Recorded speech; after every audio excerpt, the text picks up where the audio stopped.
All right, so this is a continuation of part one, talking about addiction, and I'm gonna start up where I left off, talking about marijuana, my experiences with marijuana. So when I got to high school, um, you know, marijuana, weed was everywhere. Everybody had it. You know what I mean? I couldn't even walk outside without smelling it. Everybody was doing it. Mostly all my family members, except for probably the women. Everybody was smoking some type of tobacco, or, drinking something or whatever. But marijuana was everywhere, and I was trying to stay away from it because I was always into sports and stuff. So I really wasn't addicted at this point. But you know, I remember one time, me and my best friend at the time, we was in the ninth grade, and we went with my next door neighbor to his girlfriend's house, and we got in the cipher. Same thing, hit it, got high as I don't know what. We laughing and joking. We was so high we couldn't even ride our bikes back home, and it was less than a mile. We had rode our bikes over there. Remember back in the day, if you had a bike, it was almost like you had a car. We ride a bike 5 miles somewhere. But um, anyways, so we get over there, we get in a rotation. I never forget my other boy, one of my best friends, his brother had on some dirty Tweety Bird slippers. Me and my homie, we just laughed about that so hard, so hard. To this day, we'll probably still laugh about that because we were like, why don't he just put them joints in the washer? He over here wearing some dirty Tweety Bird slippers. But we was 13, 14 at the time. Smoking weed, not addicted, but just in the circle. And then you know, I kind of backed off of it, but my homie that was my one of my best friends at the time, he was more into it than me. His brother was doing it, so he had more of an access. So he was, following behind his brother doing it, whatever. So he was at the time he was, more experienced than me. But I always, I didn't really want to do that because I was playing football, and running track. But then what I noticed was when a little stress came around the 10th, 11th grade, one of my favorite football coaches, he had decided to go to another school, and we got a new coach, and he was like the worst coach ever, and he put so much stress on a lot of us that a lot of us turned to drinking and smoking marijuana, and that's what I did. I started smoking on probably like it starts like as a weekend thing. Oh, I'm only smoking on the weekends. Getting high, smoking. With people that really don't have the same goals and aspirations as you, and it goes from a weekend thing to a weekly thing to a every other day thing to a everyday thing to an all day everyday thing, just to a full blown out addiction. So, good morning. By the time I got to high school, by the time I got to college, you know, that was it was it. I'm buying my own stash, you know, whatever. I even tried to sell a little bit. So I get to college, I try to put it down again because I started out playing football in college, but you know, I just didn't have the right head. My mind, my brain, nothing was clear. By that time, we'll talk about alcohol later because alcohol was the first thing. So by that time, um, I'm full blown smoking weed. I'm smoking by myself. I'm smoking with groups. I'm smoking with women. I'm smoking wherever. I'm smoking in my dorm room, wherever. And that went on for a long time. And I have to admit, I love smoking weed, but it's just not one of the things that I could do right now. I had to put it down. I had to put it down, and it's an everyday struggle. Fighting against smoking marijuana. Um, I don't know what tomorrow may bring, so I can't say that what I'll do, this, that, and the third. But all I know is today I'm fighting demons against it. So that's that about the marijuana. A lot of people think, because my granddad is a known weed smoker. You know what I mean? Known. He light his blunt, his joint up anywhere. He don't give a damn. He'll tell you, I'm retired. I'm about to light my joint up. A lot of people think that I got in it because of him, like he was the influence. No, he wasn't. That's how people you get it mixed up. My grandfather was a great representation of, how to raise a child. He didn't influence me on that. He encouraged me to stay away from it. He always encouraged me to do right. He wasn't an influence. Now, when I got older, did we enjoy some weed together? Yes, we did. Yes, we did. But when I was younger, no. He knew he'd be smoking in the yard, and I'd be like, man, back up, go somewhere. That junk's strong. He knew. He knew.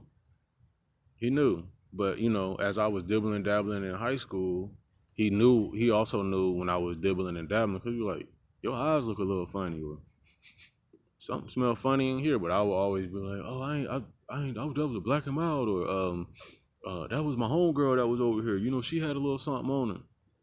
But yeah, so that was that with the marijuana. But there was a lot of people in my family that had addictions. Like I mentioned, my dad, he had addiction to cocaine.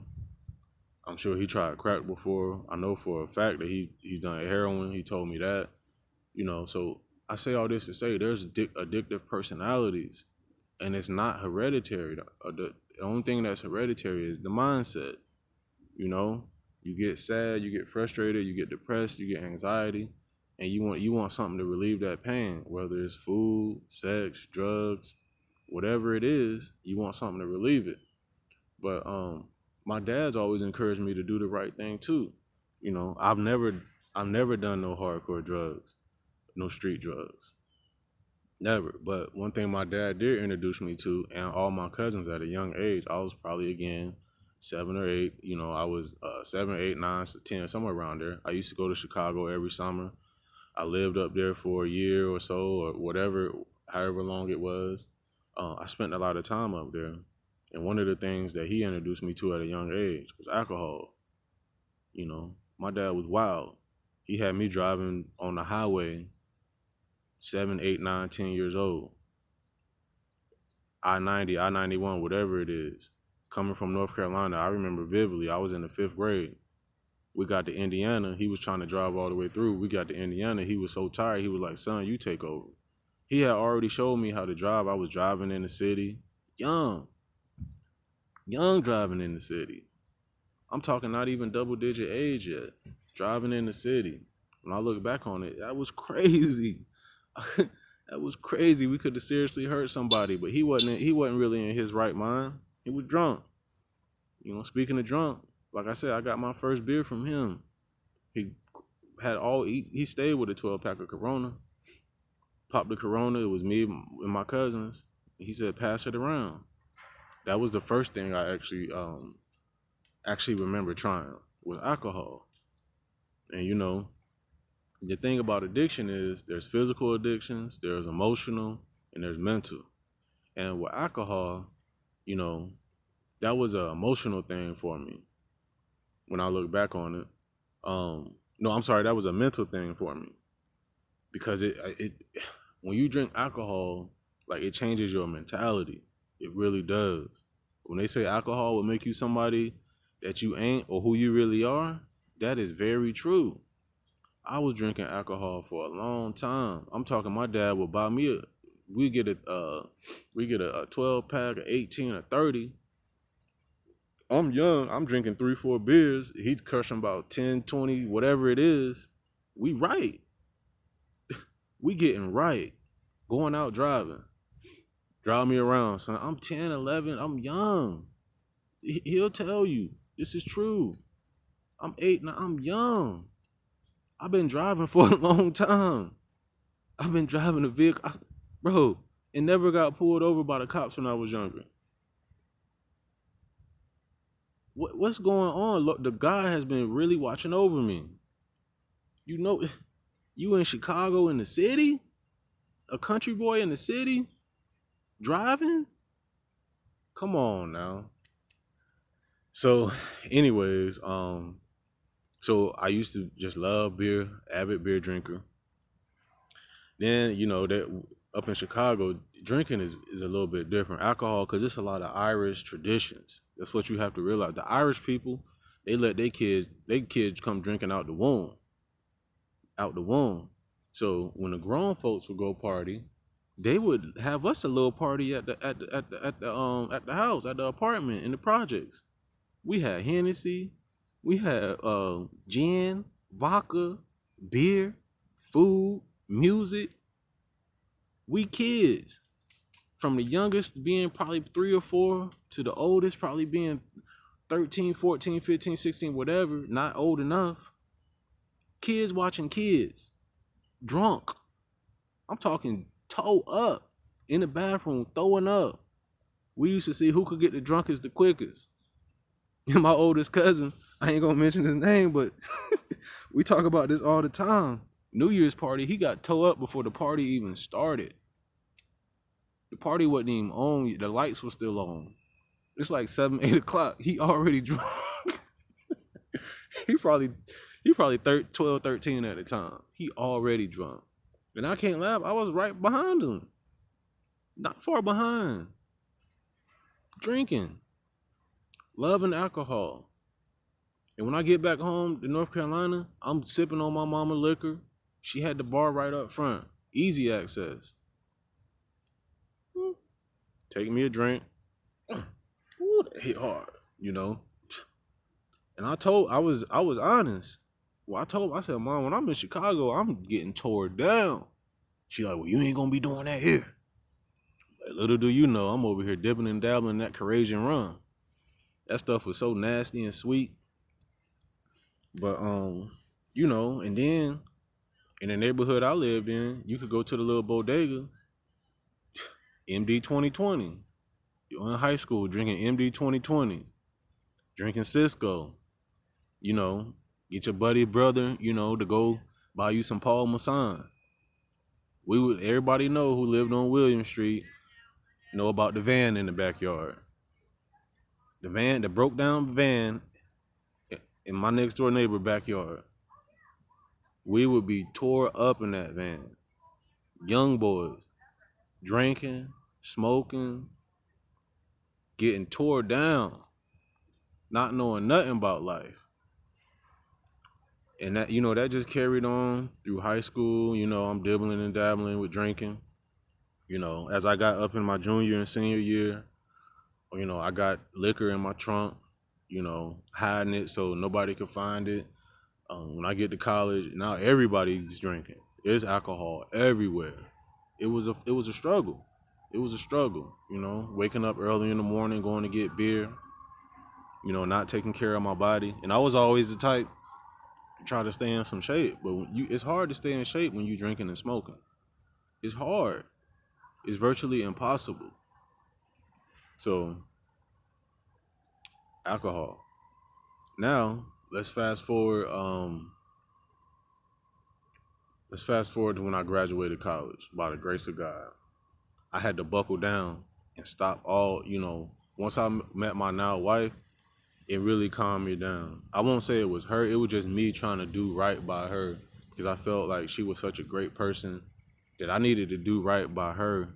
But first, I had to do right by myself. So it was points where I stopped drinking. You know, I was still smoking my weed or whatever. And I was like, you know what? I can't be smoking, drinking, playing the game all day and expect to graduate college. You know, I was getting by with the bare minimum. I always went to class, but I wasn't really giving a complete effort up until my junior year. I stopped drinking so much, stopped smoking as much as I was, and stopped playing the game so much. And I like, you know what? I'm gonna get this book. I'm gonna take my textbook and I'm gonna read what I can read, even if it's 2 or 3 minutes. You know, I would read whatever I would read, and you know, I figured out that I could actually retain this information and learn. And the crazy part was, the kids that I was going to school with, excuse me, I was so quiet in class at times. Once I start opening my mind and start really getting ahead of the professor, they were like, who is Skylar? They was mad because I was smart. I was in there asking the professor questions that he couldn't even answer. I had to go. He had to go research. So my last 2 years in college, I virtually made A's and B's. A's and B's. I learned how to do presentations. It was people hating because when you do good, when you suppress, they like to see you suppress, not doing nothing. But when you open up and you want to try to do good, it's a problem. So that's when I really start seeing more hate. And we'll talk about being hated on in another video because I got a lot of that from family, friends. I got a lot of it. But let's get back to what I was talking about. So I graduated college or whatever, and now I'm like, yo, what I'm gonna do?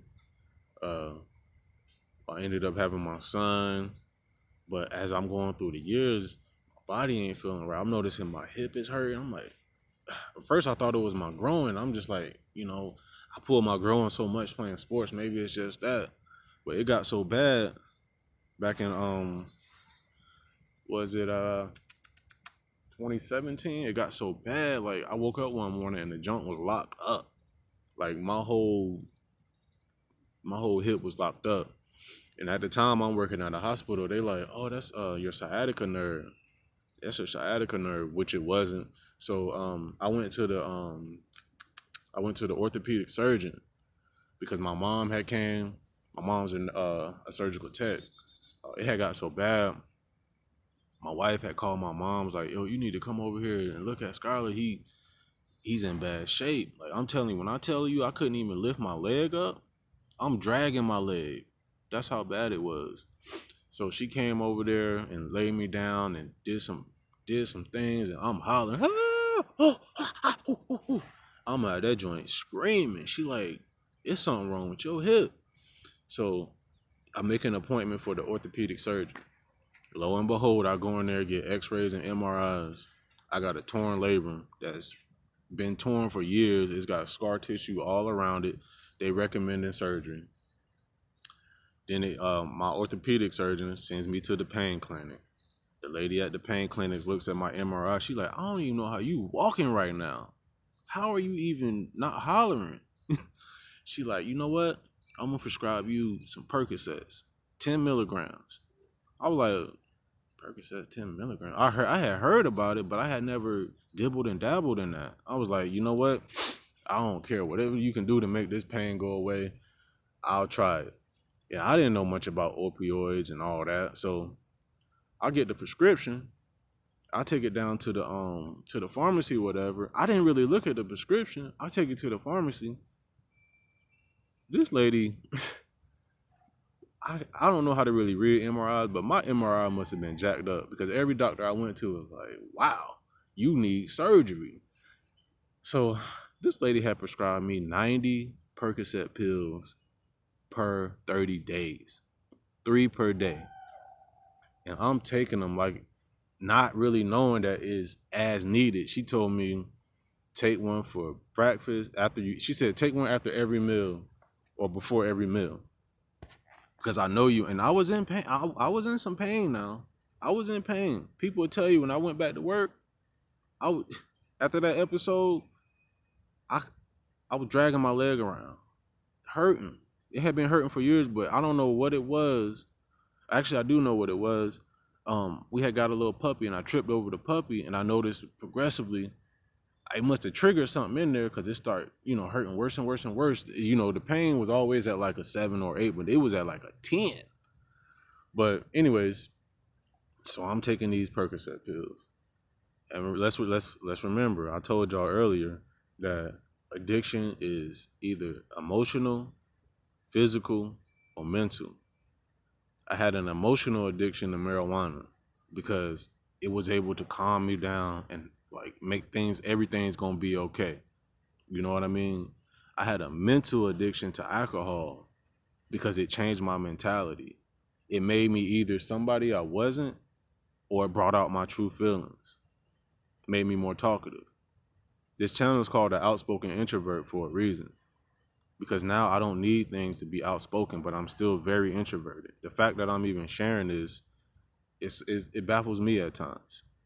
And like I said, I don't want to offend anybody. I'm just trying to tell my truth. so that somebody else can maybe help themselves or help somebody else overcome an addiction. So these Percocet pills, I have a physical condition. Now I'm taking these pills like I think I'm supposed to, and lo and behold, I get addicted to them. They're not really working no more because I'm taking them too much. She prescribing me this for over like 2 years. I'm telling her I don't want to do the surgery because they talking about, oh, they explained the surgery to me. Oh, Miss, Skylar, we got to dislocate your hip. What? Dislocate my hip? Oh, heck no. Nah, brother. We got to find another way to do this. Send me to physical therapy. I'll try to lose weight. Hopefully that'll help. So I did that, but let's just fast forward 2 years later. We moved to Virginia. I'm tired. I'm like, I'm taking ibuprofen, 800 milligrams. I'm taking these Percocets. You know what I'm saying? They ain't really, they working, but it's not lasting long. I'm like, this ain't it. I gotta find a different way. So I just abruptly quit. Just boom. I went to I had switched pain doctors. I went to my pain doctor. I was like, you know what? Because I had asked God to heal me, and the only way that He showed me was to get off that medicine. That was not healing you. It's only a Band-Aid. So I told my pain doctor, I'm getting off of this. I'm getting off of it. Put me on medical marijuana, and that's what he did. And it was, y'all. First, he tried to subscribe me some pain medicine to get off pain. I'm like, what the heck? He tried to prescribe me Suboxone. I think that's how you say it. It's like a little strip that you put. I'm like, nah, I'm not doing that. I'm like, I'm going off this cold turkey. Not really cold turkey because I was still doing the medical marijuana and the CBD or whatever, but cold turkey enough. Because y'all, when I tell you I was physically addicted to this stuff, and coming off that took me on a ride of my life. I'm talking night sweats, tremors, legs feeling dead, legs just shaking. I'm sweating, I'm aggravated. I'm like, what is going on with me? My body was physically trying to get that, all them years of taking them Percocet pills out of my body. And it was taking me on a roller coaster ride. And I can't even front. It took some weeks, months. It took probably 3 days of no sleep. None. I'm talking up at night just going through it. 3 days of no sleep before I could actually get maybe an hour or two of rest. It took probably months. I can't give you an exact, but I know it was months for those physical conditions to subside. And it was like, honestly, it was one of the roughest things that I ever been through. And if I knew more, I would have never accepted those Percocets from that doctor. Especially at not that at that amount, 90 a month. That is crazy. But we live and we learn. So I got over it. Got over